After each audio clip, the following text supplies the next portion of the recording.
Good morning, my dear loving children, and welcome back to Vidyanagar Public School's online class. Today, we'll start a new chapter, chapter 7 of your course book. Before that, I want to tell you one thing. For your prodigy exam, I have put chapter 6 in the syllabus, but I haven't put any questions from that chapter. Don't worry, okay? Today, we will start chapter 7 of your course book, page number 82. Mrs. Beck drives a hard bargain. This is chapter title, okay? So let's see what the story is about. James Harriet was a veterinary surgeon practicing in North Yorkshire, UK. Very often, more than his animal patients, he had to deal with their demanding owners. Here is a humorous account of one such animal owner. So, this is actually a story which is actually a hilarious story, we can say. Bit of humor. More than a story, serious story, it's actually a humor, okay? So try to enjoy. We will see what is that humor in this story. Oh, I never thought you were such a heartless man, Mr. Harriet. Her chin trembled and she looked up at me disapprovingly. But Mrs. Beck, I said, I assure you, I'm not being heartless in the last. I just can't carry out a major operation on your cat for 10 shillings. Well, I thought you would do it for a poor widow like me. So, the beginning itself, we can see there are two people, Mr. Harriet and Mrs. Beck. We see these two characters are bargaining for what? Yes, Mrs. Beck want to get his cat or her cat to get consulted, to get cured by consulting the doctor, Mr. Harriet, or we can say the veterinarian, right? Yes, Mr. Harriet. So Mr. Harriet is saying that he is not ready to do that surgery or not ready to go for operation because she is only able to give 10 shillings. But with that 10 shillings, the doctor is not ready to do that, right? Yes. I regarded her thoughtfully, looking at the small, neat figure, a healthy cheeks, and a helmet of grey hair. Was she really a poor widow? There was a cause of doubt. So she is saying that she is a widow, and how she is asking to the doctor that how you can treat me like that. I am a widow. I am a poor widow. So get my cat operated with the 10 shillings. He is bargaining with that man, right? Yes, but Mr.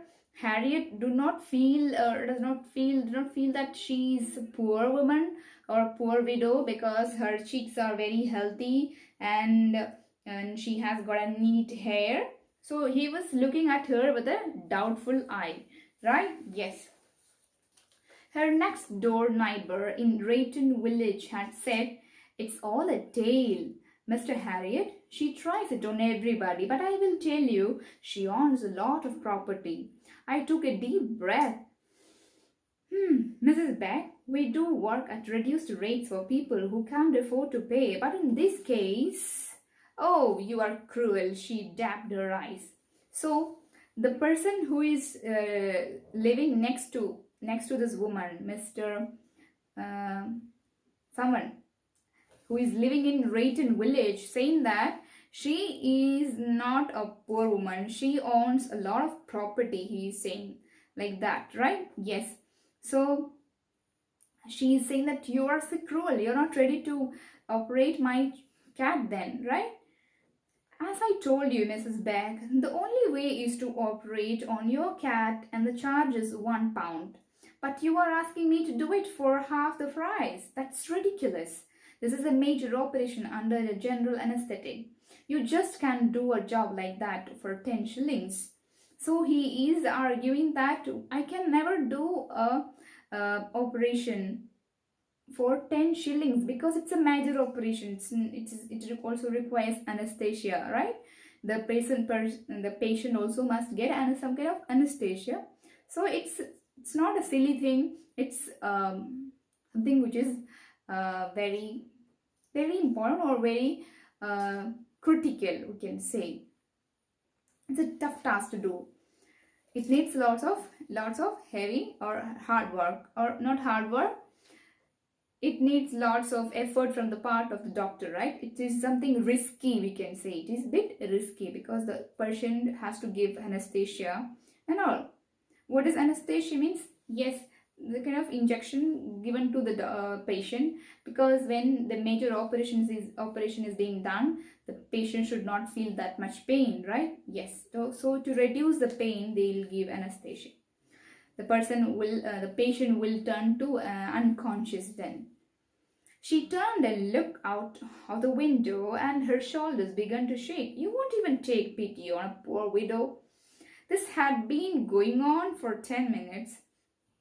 I soon realized that I was in the presence of a character who was far stronger than myself. It was becoming increasingly clear that I wasn't going to win this argument. So the doctor is saying that quite sure he's not going to win the argument with this lady. This lady is so much argumentative, and he understood the person whom he is talking is not the person with whom he can deal the things, right? I sighed. Maybe she really was a poor widow. All right, Mrs. Beck, I'll do it for 10 shillings. Just this once. Will Tuesday afternoon be all right for you? So he is at last getting ready for, or ready with that argument, ready to look after or operate her cat. But he is asking, will Tuesday afternoon will be all right for her? She swung round from the window, her face crinkling magically into a smile. That suits me, Grand. That's the right kind of you. So she was okay with that, and she's having a crinkling smile, like chulivagalakala smile. Just one thing, I said, and as I held the front door open for her, don't give Georgina any food from midday on Monday. She must have an empty stomach when you bring her in. So doctor is advising that the cat should not take any meal before once he is taken to the operation theater. Okay. So he is just opening the door because he wants to get rid of this woman as soon as possible. That's why. Bring her in. She looked bewildered, but I haven't got a car. I thought you would be collecting her. Collecting? But Rayton is 5 miles away. So the doctor is saying that you have to bring this cat here to the hospital. But she is saying that I haven't got a car. She has no car, she is saying. So she is telling that doctor would come and collect, right? She was thinking in that way. But Rayton is 5 miles away, so far from this hospital, yes. And bring her back afterwards too. I have no transport. Collect, operate on her, take her back, all for 10 shillings. Well, that's what you agreed to charge, 10 shillings. But, oh, now you are starting again. You smile faded, and she put her head on the one side. And I am only a poor... Okay, I said hastily, I'll call on Tuesday. When Tuesday afternoon came round, that we'll see in the next class, okay? So, he does not want to get into argument with this lady because it's not good to have an argument with this kind of lady. The doctor understood. So he really want to get rid of her. So he is opening the door for her, right? Yes, this is how the story. We will stop here, and we will see what is going to happen, on Tuesday when she bring her cat, or when the doctor goes to bring the cat to the operation theater. Let's see that in the next class. Okay, so what you have to do, you have to write the question answers in your notebook. I'll send the answers in the WNPS app, and you have to read the chapter twice. Okay.